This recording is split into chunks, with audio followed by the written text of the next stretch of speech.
Hello guys, and welcome back to Reading Club. Today I'm going to read you a new book.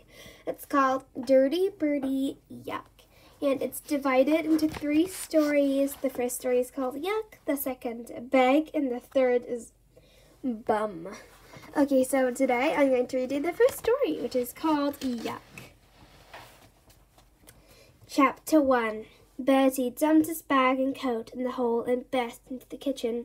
His mum was writing a letter. "Mum, guess what?" "Hello, Bertie," said Mum. "How was school?" "Oh, the same," said Bertie. "But Mum, you'll never guess what." "Probably not," said Mum, going back to her letter. "There's a fair tomorrow night," cried Bertie excitedly. He waited for his mum to jump up and turn cartwheels, but she just said, and went on writing. "A fun fair, Mum, with rides and prizes and everything." "Yes, you said."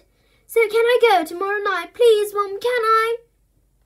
Bertie was hopping from foot to foot as if he needed the toilet.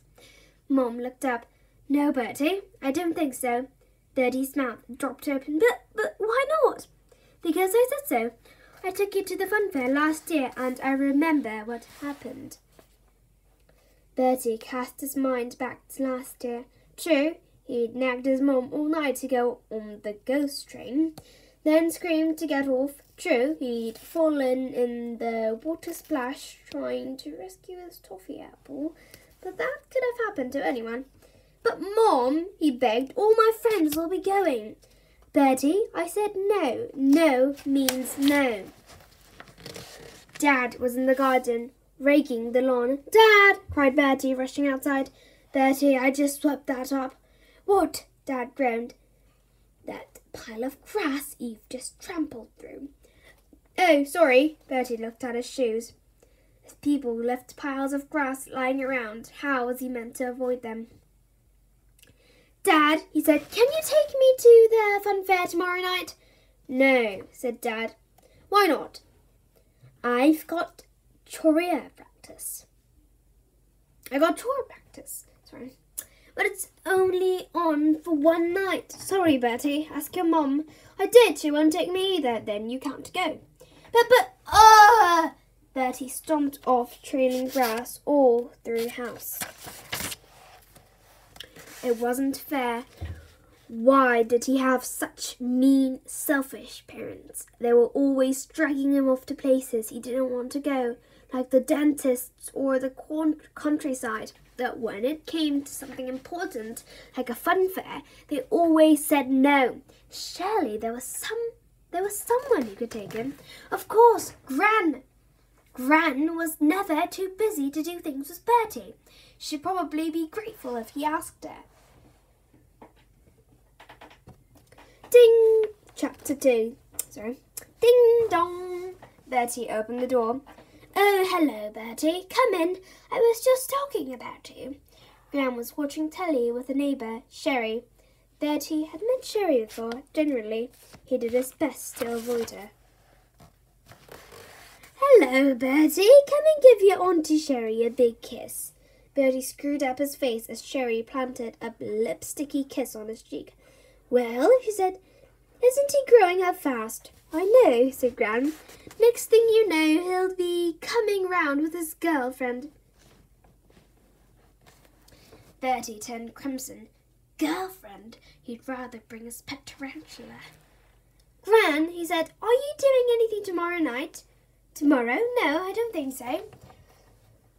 Only I was thinking maybe you'd like to take me to the fun fair." "The fun fair?" said Gran. "Goodness, it's ages since I went to one of those." "I love a good fun fair," said Sherry, helping herself to a slice of cake. "So can you take me?" said Bertie. "Tomorrow night, can you?" "I don't see why not," said Gran. "Maybe Sherry would like to come too." "What a good idea," said Sherry. "We'll make a party of it. Won't that be fun, Bertie?" "Oh, yes," said Bertie. If he could go to the fun fair, he'd put up with anyone, even Sherry. Chapter 3. Saturday night arrived. The fun fair was lit up like a Christmas tree. Bertie breathed in the sweet smell of candy floss. Music boomed and thumped. The ghost train wheeled. People on the roller coaster screamed. This is going to be brilliant, thought Bertie. No mean parent to tell him what to do. He could hardly wait. They pushed their way through the crowd, looking at all the rides. Ooh, said Sherry. I don't know where to start. Bertie stopped. At one of the stalls was a sign in big red letters. Try your luck, win a prize. His eyes lit up. In the middle of all the plastic watches and droopy dollies were the biggest jar of sweets he'd ever seen. It was full to bursting with lollipops, toffees, chews and chocolates. Bertie reckoned there had to be at least 1,000 sweets in there, enough to last him a whole week. All you had to do was throw a hoop and land it over the jar.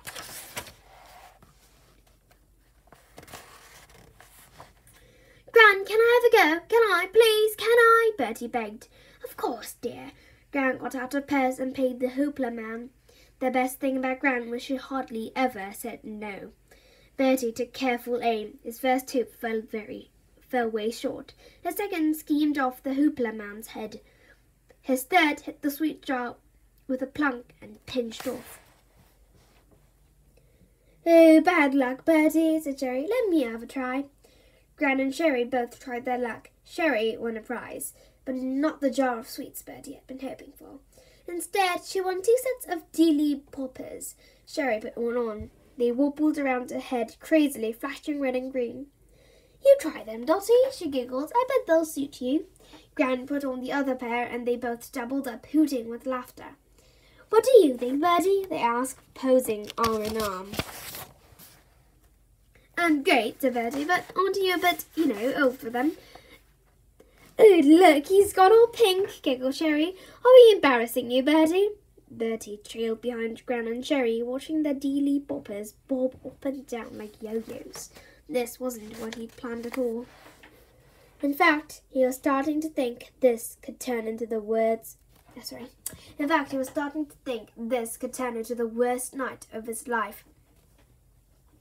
He seemed to be stuck with 2 alien grannies from the planet Bonkers. What if someone from his class saw him? He never lived it down. Suddenly, he stopped in his tracks. Climbing off the roundabout was a pale, smirk-faced boy holding a balloon. He was his sworn enemy, Noel Nick.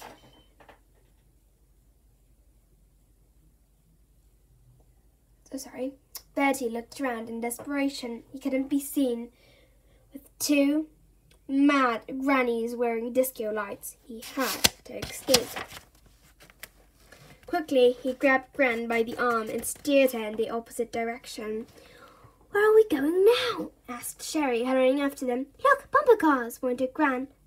Backseat I drive. Gran bought a 3 token from the lady in the booth. Couldn't I go myself? Pleaded Bertie. Don't be silly, scoffed Gran. It's no fun on your own. Gran dragged him over to a bright red bumper car, and the 3 of them squashed in. He could see people pointing them out and laughing. He slid down in his seat, trying to hide. The music started, and Gran's foot slammed down on the pedal. The car lurched away. Bump! They crashed into the yellow car in front. Thud! They swerved left and rammed a silver car. Ah! Got you! Yelled Gran. She wrenched the steering wheel round, and they went into a spin before zipping off again. You're going the wrong way, cried Bertie, pointing at the cars heading towards them like a swarm of bees.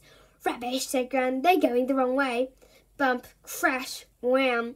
A dozen bumper cars slammed into each other and shuddered to a halt. Arguments broke out as the drivers tried to reverse and thudded into each other. One of the attendants waded in to try and calm everyone down, but he meanwhile had spotted a boy with a balloon waiting with his dad. He sank even lower in his seat. It was Noel Nick. Bertie, said Gran, what are you doing down there? Chapter 4. Bertie bit into a hot dog and tried to think. Somehow, he had to get away from the grannies before they ran into Nick again. They passed a ride called Rattle and Roll. A sign in big letters said, Warning, this ride not suitable for under 7, over 70s, or nervous ninnies. Bertie suddenly had a brilliant idea. All he had to do was pick all the scariest rides in the fair. Everyone knew grannies hated scary rides. They could go off and have a quiet cup of tea while Bertie enjoyed himself. "What's next then, Bertie?" asked Gran. "This one," pointed Bertie. "Heavens," said Gran. "Rattle and roll." Sherry looked up at the gigantic tower. "I dare you, Dotty," she said. Gran's eyes twinkled. "I will dare you back," she said. Bertie stared at them. "But would you be scared?" he asked. "Of course we will," laughed Gran. "I'll probably scream my head off."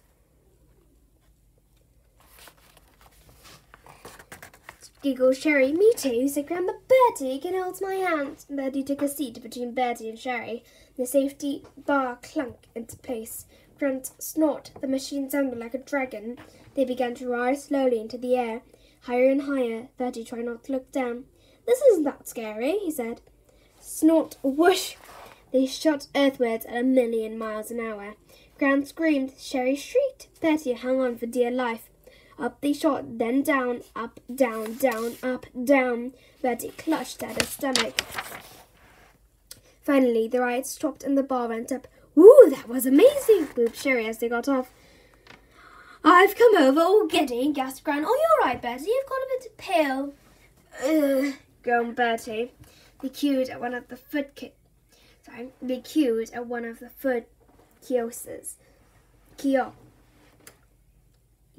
Right. By the time they reached the front, Bertie wasn't feeling quite so dizzy. He couldn't decide between candy floss or a toffee apple or a fizzy drink, so he had all three. Holding everything at once proved a bit tricky. He tried putting the candy floss in his pocket to eat his toffee apple, but it got stuck to his trousers. When he pulled it off, somehow fell on the floor. "Oh, that's dirty, Bertie. You can't eat that," said Gran. "Why not?" said Bertie. "It's only a bit of grass." He picked off an ant and took a big mouthful. "Want some?" he asked. "No thanks, you have it," said Gran. Turning a corner, Bertie screeched to a halt. Noel and Nick had just arrived at the bottom of the helter-skelter. Bertie looked around desperately for somewhere to hide. Any moment now, Nick would spot them and come over. He ducked under a barrier and joined a queue for one of the rides. "Goodness," said Gran. "Are you sure?" "What?" said Bertie, looking up. He gulped. The sign said Mighty Mega Max, the world's fastest roller coaster. Bertie had never been on a roller coaster before. To tell the truth, he wasn't sure he wanted to, but it was too late. They'd reached the front and Gran was paying for the tickets. Rumble, rumble, rumble. Bertie clung to the safety bars. Their carriage climbed to the steep track. The roller coaster looked scarier than Miss Boot on a Monday morning. When he glanced down, his stomach gave a lurch. Maybe all that candy floss wasn't such a good idea. He felt sick. He felt dizzy. He wanted to get off. The carriage reached the crest of the hill, and Bertie gaped at the drop below. Ah! They were hurtling towards the ground at the speed of light. He was going to die. They were all going to die. "Whee!" whooped Gran and Sherry. "This is fun!" 5 terrifying minutes later, the carriage slowed to a halt. Bertie staggered out. His hair stuck out like a hedgehog. His legs had turned to jelly. His face was a pale green. "Hello, Bertie," jeered a voice. "Enjoy your ride." Noel Nick was waiting by the barrier, and he was holding something large and shiny. "Look what I won on the hoopla," he boasted. Bertie stared at the giant sweet jar stuffed with lollipops, chocolate, and chews. His stomach heaved. He was going to be... So this is what happened. So that is the end of this channel. If you liked it, please click many like and subscribe, Reading Club. So I'll come back tomorrow with a new and improved channel. So bye, everybody.